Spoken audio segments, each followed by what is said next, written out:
O sea, imaginemos por un segundo a un niño pequeño frente a un televisor. Ajá. Está ahí apretando furiosamente los botones de un control de videojuego y está absolutamente concentrado. Sonríe, se inclina hacia los lados y cree con total firmeza que está esquivando los obstáculos en la pantalla. Totalmente inmerso en su mundo. Exacto.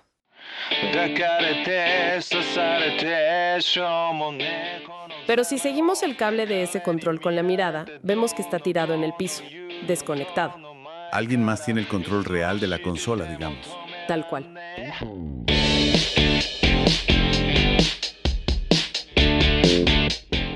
El niño solo está participando en una ilusión cuidadosamente orquestada, pues para mantenerlo tranquilo.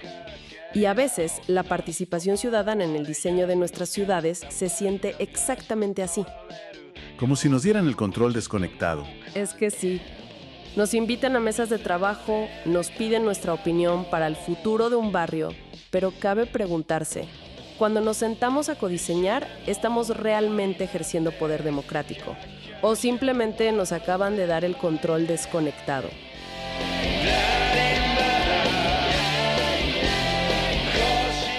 Es una pregunta súper incómoda, la verdad. Y por eso me encanta. Así que bienvenidas y bienvenidos a Investigación Creación para el Camino. Quienes nos escuchan ya saben que en este espacio tomamos una pila de investigaciones, artículos y notas teóricas y destilamos los mecanismos ocultos que realmente importan.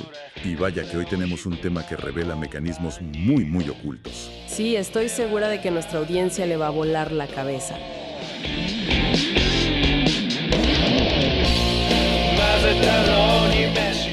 Hoy tenemos una misión fascinante, que es explorar esta paradoja del diseño urbano participativo. Y para hacerlo, nos basamos en un artículo académico del año 2015. Titulado Quasi-Clean Co-Design and the Assembly of Collaborators. Exactamente escrito por los investigadores Carl Palmos y Otto von Busch, y publicado en la revista Co-Design. Y la verdad es un texto que nos obliga a mirar el problema desde un ángulo completamente contraintuitivo. Es que rompe el molde. O sea, analiza un caso real de rediseño urbano en Gotemburgo, en Suecia. Pero en lugar de llegar a la conclusión predecible de que las iniciativas ciudadanas fracasan porque los políticos son corruptos o porque las grandes corporaciones mueven los hilos en secreto, que es lo que siempre pensamos. Claro. En lugar de eso, nos plantea una teoría mucho más extraña.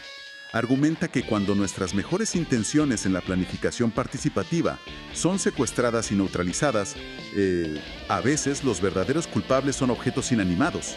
¿Objetos? Sí. Cosas tan mundanas y cotidianas como un bloque de notas adhesivas de colores, una cartulina o un software de presentaciones. Ok, paremos un momento aquí.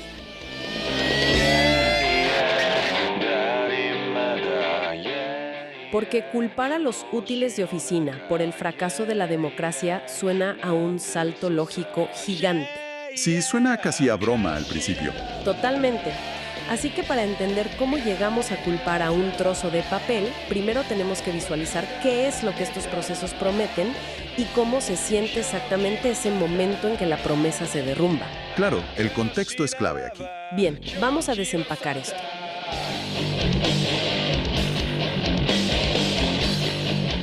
Viajemos al año 2005. El escenario es Gotemburgo, Suecia.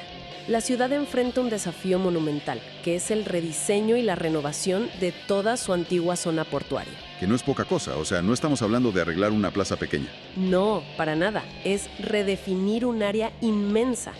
Y una empresa municipal lanza un ambicioso proceso de diálogo de 6 meses. Hay folletos, hay invitaciones y se respira un aire de deber cívico impresionante.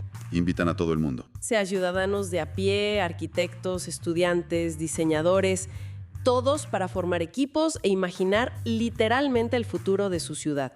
Y los autores del documento que analizamos hoy participaron activamente en uno de estos grupos.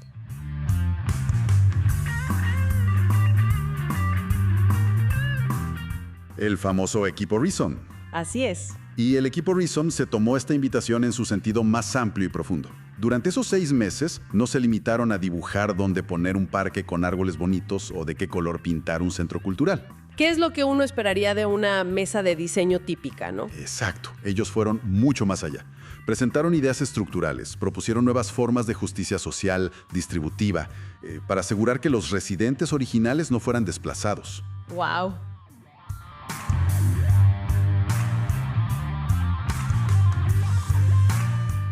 Sí, idearon modelos económicos alternativos y hasta redactaron constituciones locales innovadoras para repensar quién tendría la autoridad sobre esos terrenos a largo plazo. O sea, era una visión radical de la gobernanza. Absolutamente radical.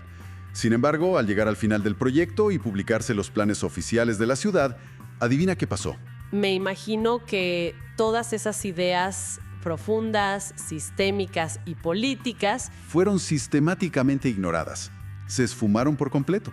y claro, la reacción inmediata ante algo así es la frustración pura. Pensar que todo esto fue un teatro. Exactamente.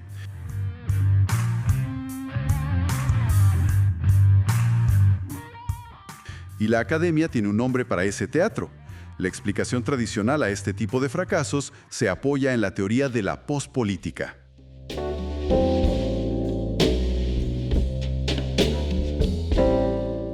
Pospolítica. A ver, cuéntanos más de eso. Pues para ser estrictamente analíticos y neutrales aquí, lo que postula esta teoría, que el texto ilustra citando a varios filósofos y geógrafos urbanos como Swingedau, Harvey y Zizek, es que bajo las estructuras económicas actuales, las decisiones fundamentales ya están tomadas. Ya están tomadas de antemano. Ajá.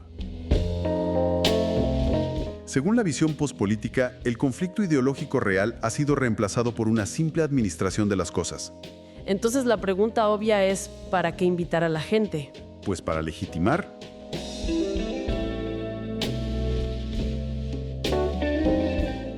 Los procesos de participación ciudadana actúan como una válvula de escape que pacifica la sociedad civil. Te invitan a debatir acaloradamente sobre dónde colocar las bancas del parque. Lo que te hace sentir muy escuchado. Claro, te sientes importante, pero el debate real sobre quién se enriquece con la privatización del suelo, ese está estructuralmente prohibido. Ok, pero me cuesta un poco comprar esta idea de entrada sin ofrecer cierta resistencia.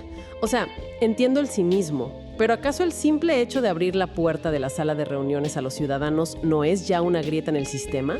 Es una forma de verlo, ¿sí? Porque invitar a la gente a sentarse en una mesa oficial y preguntarles qué quieren parece, por definición, un acto democrático que al menos incomoda a esas élites tecnocráticas, ¿no?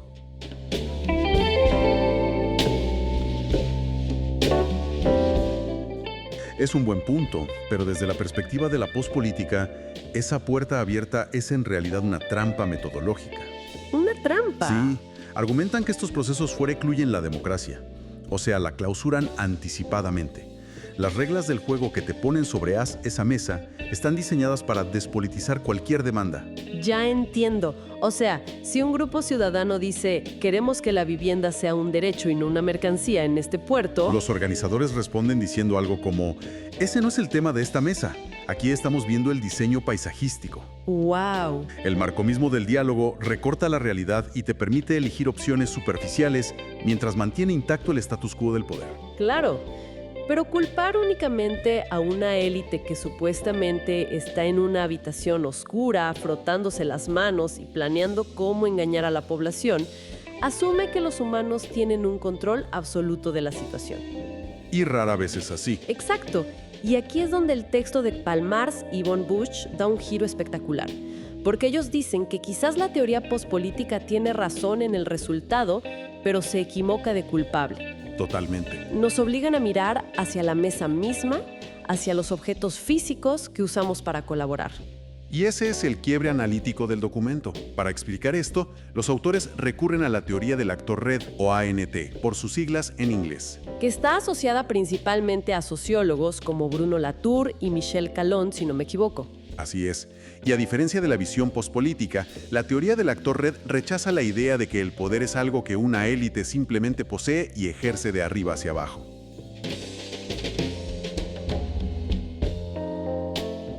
Entonces, ¿cómo ven el poder? Proponen una visión de micropoder, donde los artefactos inanimados, o sea, las cosas, también tienen agencia. Es decir, los objetos moldean, desvían y dirigen el comportamiento social de maneras predecibles. A ver, danos un ejemplo sencillo de eso. Claro, piensa en un tope de velocidad en la calle. Es un actor no humano. No tiene cerebro, pero tiene la agencia de obligarte a frenar tu auto actuando como una especie de policía de tránsito de asfalto. O sea, el objeto te obliga a modificar tu comportamiento. Exactamente.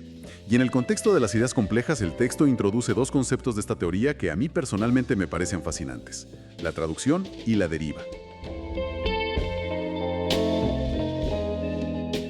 Sí, esos conceptos me volaron la cabeza cuando los leí. El texto rescata un ejemplo histórico de Latour sobre el físico francés Frédéric Joliot, quien en los años 30 intentaba dominar la reacción en cadena nuclear. Un tema nada sencillo. Para nada, Joliot necesitaba laboratorios, materiales y muchísimo dinero. Pero el Estado francés no estaba particularmente interesado en la física teórica pura. Claro, ellos estaban pensando en otras cosas. Sí, estaban muy interesados en la defensa nacional y en ganar guerras. Así que Joliot tuvo que someter su investigación a un proceso de traducción. Reempaquetó sus metas científicas. Ajá, las alineó con los intereses militares de los políticos, presentándolo como un proyecto de explosivos de vanguardia. Entiendo. O sea, cada vez que necesitas reclutar aliados para tu idea, tienes que traducirla al lenguaje y a los intereses de la otra parte. Y lo fascinante aquí es que en cada traducción ocurre una deriva. ¿Una deriva? Sí, un desplazamiento.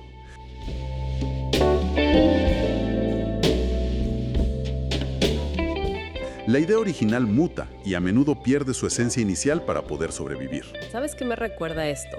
Es como jugar al clásico teléfono descompuesto en una fiesta. Ah, muy buena analogía. Pero con un giro macabro, digamos.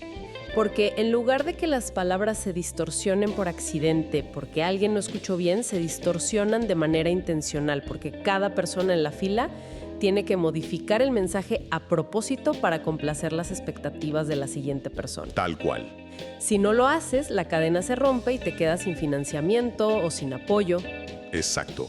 Y lo peligroso de este teléfono descompuesto institucional en el urbanismo es que la distorsión está documentada y estandarizada en cada paso. ¿Cómo así?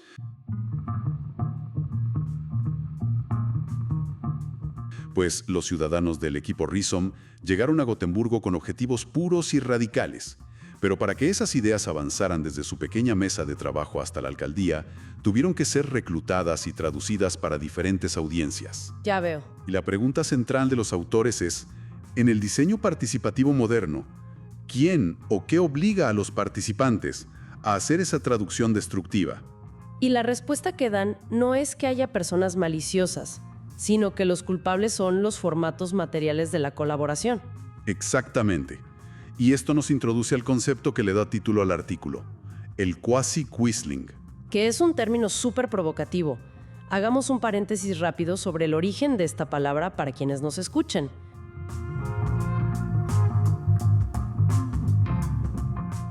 Vidkun Quisling fue un oficial noruego tristemente célebre por colaborar con la ocupación nazi durante la Segunda Guerra Mundial. Un nombre con mucho peso histórico. Sí, su apellido pasó a la historia como sinónimo absoluto de traidor. Los autores toman este término prestado de manera puramente abstracta, alejándolo de su peso histórico literal, para describir una fuerza traicionera dentro del proceso democrático. Un colaborador silencioso. Exacto. Un quasi-quisling es un elemento interno, usualmente un objeto o una regla de interacción, que sutilmente sabotea y traiciona los verdaderos intereses de los ciudadanos. Y para entender la mecánica de este sabotaje sutil, los autores cruzan este concepto con la idea de protocolo, un término que el teórico Alexander Galloway popularizó.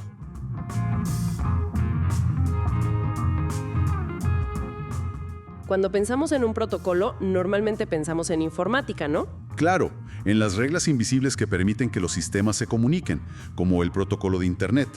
Pero en un entorno social o colaborativo, un protocolo es el sistema de reglas, herramientas y formatos que regula cómo intercambiamos información. Y actúan como una forma de control sutil en ambientes que aparentemente son súper libres. Y el primer quasi-quisling, el primer protocolo restrictivo en el caso de Gotemburgo, es uno que domina el mundo corporativo hoy en día. Las famosas notas adhesivas. Los post-its y la metodología de la lluvia de ideas. Hoy quienes nos escuchan seguramente han estado en alguna versión de esto.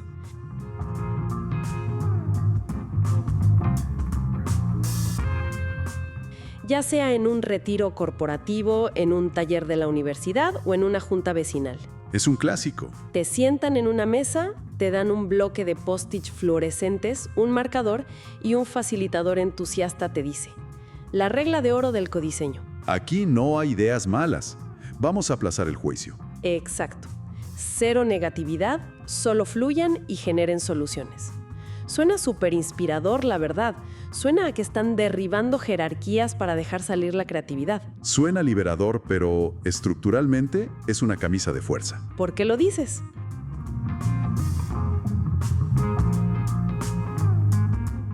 En el contexto de la planificación de una ciudad, ese mandato de positividad constructiva que sugiere IDEO y otras agencias funciona como un filtro implacable contra la crítica política profunda. Ah, claro. Pensemos en la dinámica si el equipo Rhizome está debatiendo un modelo de inversión y alguien dice: esperen, este modelo económico va a encarecer los alquileres y va a expulsar a las familias de clase trabajadora. Esa intervención se percibe inmediatamente como una violación del protocolo. Exacto. Esa persona no está aportando soluciones, está generando problemas y arruinando el ambiente creativo del taller. O sea, es ruido negativo. Sutilmente el grupo margina esa voz. El protocolo exige un avance rápido y optimista, lo que intrínsecamente elimina la resistencia analítica. Y tenemos que sumar a eso la limitación física, la material. Un post-it estándar mide 7 por 7 centímetros. ¿No cabe nada ahí? Físicamente no tienes espacio para escribir un análisis sistémico sobre la gentrificación o una propuesta de nueva constitución jurídica en ese cuadradito de papel. La herramienta material te obliga a reducir tu pensamiento a palabras clave que quepan. Escribes zonas verdes, cafetería local.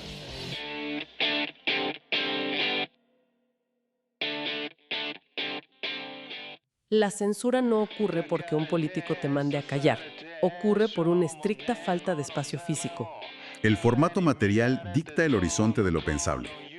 Y aquí es donde se pone realmente interesante porque esto se agrava exponencialmente con el siguiente filtro que describe el texto. El segundo quasi-Quisling. Exacto. El póster y el PowerPoint. Ah, el terror de las oficinas. Tal cual. Una vez que el equipo Rhizome logró generar sus ideas, a pesar de las limitaciones de los post-its, se enfrentaron a la exigencia oficial de presentar sus resultados. El protocolo de la ciudad exigía que la visión del equipo se comunicara a través de paneles visuales, mapas impresos y una presentación cronometrada con diapositivas.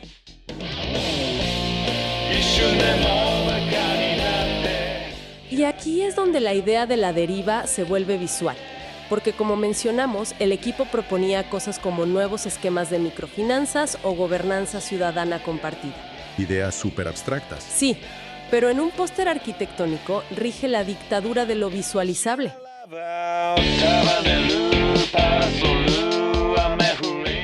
Las ideas complejas sobre justicia distributiva no se pueden dibujar fácilmente en un mapa topográfico. Claro, si no puedes hacer un render en 3D de una idea o si no cabe en una viñeta corta de PowerPoint, la idea desaparece. Es aniquilada por el formato. Es un proceso de aniquilación estética. El texto narra un microevento fascinante sobre cómo una idea conceptual casi muere, pero logró engañar al formato temporalmente. A ver, cuenta esa historia.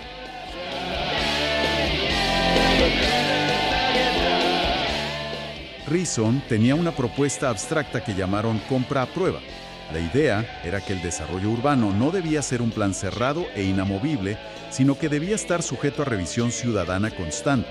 Como cuando compras algo en la tienda y tienes un periodo para devolverlo si no te sirve. Exactamente.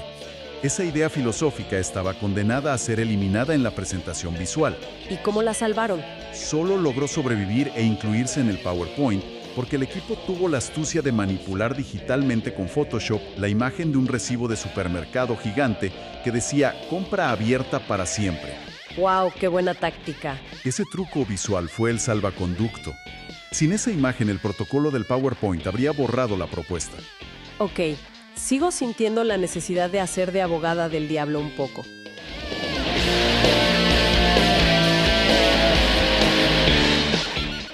Entiendo cómo funciona el filtro visual, pero ¿cómo podemos afirmar que un simple software de presentaciones o una cartulina reescriben la agenda política de un proyecto multimillonario?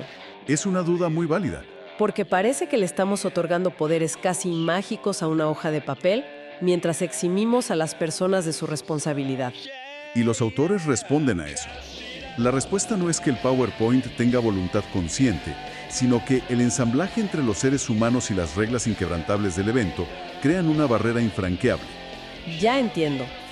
Para darle profundidad a esto, el texto invoca al filósofo Jacques Rancière y su concepto de mésentente, que a menudo se traduce como desacuerdo, pero es más bien una profunda incapacidad de escuchar. Incapacidad de escuchar. Sí.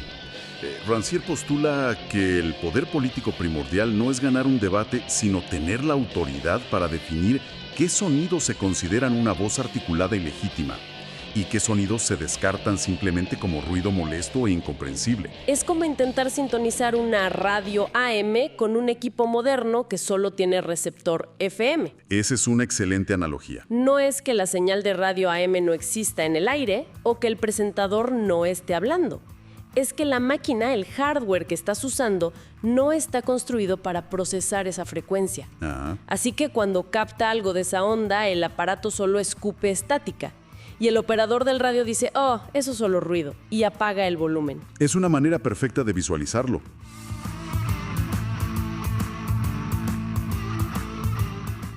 Los protocolos de las mesas ciudadanas operan exactamente como ese receptor de radio.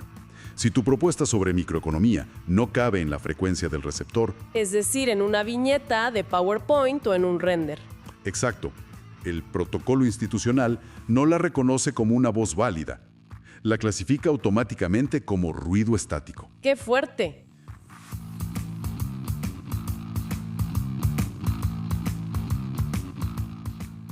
Y el sistema burocrático está diseñado primariamente para limpiar y eliminar el ruido. Así es como la cartulina y el software ejecutan su agencia, forzando a la comunicación a tomar una morfología específica y amputando brutalmente cualquier pensamiento que no tenga esa forma. Y entonces entramos a la fase final del desastre, que es cuando esa amputación sale de la sala de reuniones y entra al engranaje de la ciudad. Exactamente. El texto nos muestra cómo la cadena de inscripciones materiales continuó su camino hacia afuera, atrapando a nuevos actores que sin mala intención terminan sepultando el proyecto.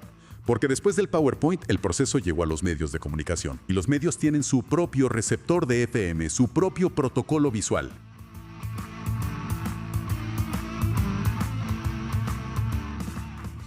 El periódico local de Gotemburgo cubrió el evento de participación ciudadana, pero el periodismo diario necesita fotografías atractivas que capturen la mirada de los lectores rápidamente. Claro, necesitan algo visualmente impactante. Al revisar el material visual del equipo Rhizome, el periódico ignoró los complejos diagramas sobre gobernanza. Obvio, no venden periódicos. En su lugar, se enfocaron en una pequeña maqueta visual donde, casi como una provocación marginal, el equipo había sugerido mantener una zona del puerto como un pantano natural. No me digas que se centraron en eso. El periódico dedicó su cobertura a la idea del pantano en medio de la ciudad.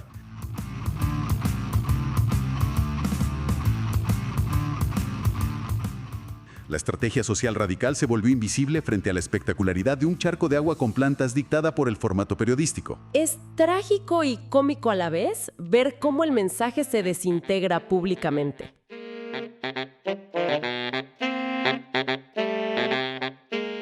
Y me imagino que el golpe final lo dan los planificadores urbanos de la municipalidad.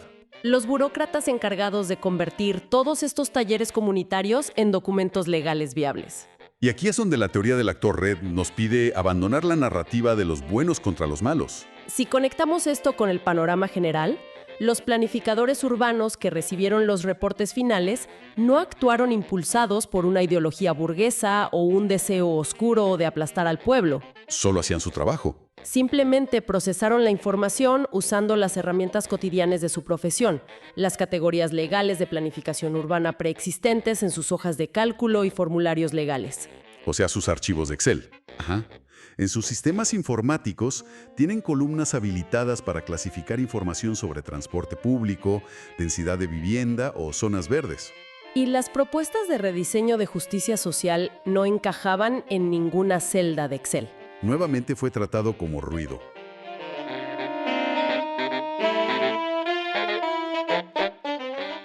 No hay una columna en el software de zonificación municipal para nueva Constitución Ciudadana, así que la idea simplemente se cae por los bordes de la tabla. Entonces, ¿qué significa todo esto? ¿Es como intentar meter una clavija cuadrada, que sería la justicia social radical, en el agujero redondo de un formulario de zonificación municipal? Algo tiene que romperse. Exacto, y suele ser la idea original.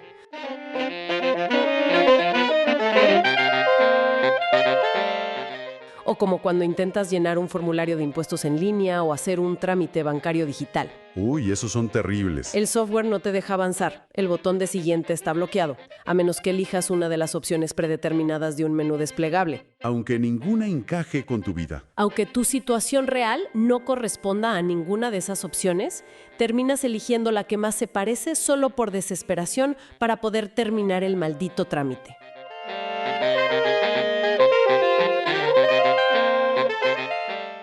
Y en ese momento acabas de traicionar la complejidad de tu propia realidad para complacer la rigidez del software. Esa analogía me duele de lo real que es. Y captura perfectamente el concepto final del documento de Palmaos y von Busch.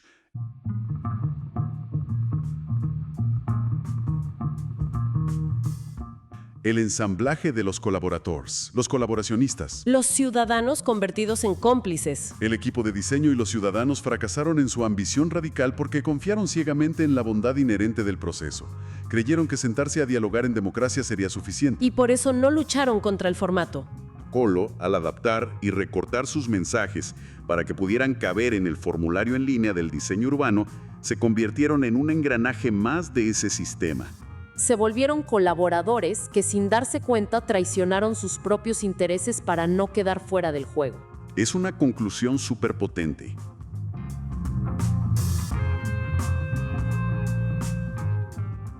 Todo esto nos deja con una revelación que cambia la forma en que habitamos nuestros espacios profesionales y cívicos. Nos hemos acostumbrado a pensar que el poder está en quien sostiene el micrófono, pero rara vez cuestionamos quién diseñó el cableado de ese micrófono. Esa es la verdadera pregunta. Para cerrar esta conversación crítica y creativa, quiero dejar a nuestra audiencia con una reflexión para rumiar en sus propios contextos.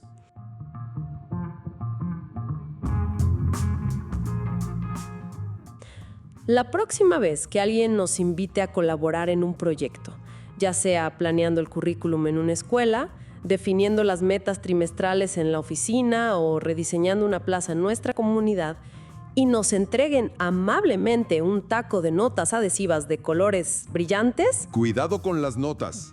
no nos limitemos a pensar rápidamente qué ideas creativas vamos a escribir en esos cuadritos de papel. Detengámonos un segundo, miremos el papel y preguntémonos qué tipo de ideas críticas me está prohibiendo pensar este formato.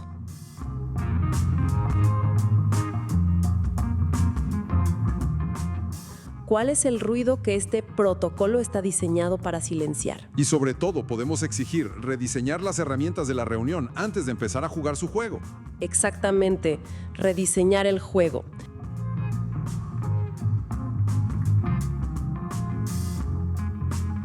Si este análisis les ha hecho ver el mundo de las reuniones de trabajo, la burocracia y el diseño ciudadano con una lente nueva y más aguda, les pedimos de manera muy entusiasta que le den me gusta. Sí, un me gusta ayuda un montón. Y no duden en compartir el podcast con sus colegas, amigos y con cualquiera a quien le encante desarmar el status quo y cuestionar cómo funcionan las cosas realmente. Definitivamente. Entender que los objetos y los formatos tienen agencia sobre nosotros es el primer paso indispensable para recuperar el control real de nuestras decisiones colectivas. Absolutamente. Gracias a todos los que nos escuchan por acompañarnos en este viaje analítico para revelar las fuerzas invisibles que moldean nuestra sociedad. Esto ha sido Investigación Creación para el Camino. Los esperamos en nuestra próxima exploración profunda.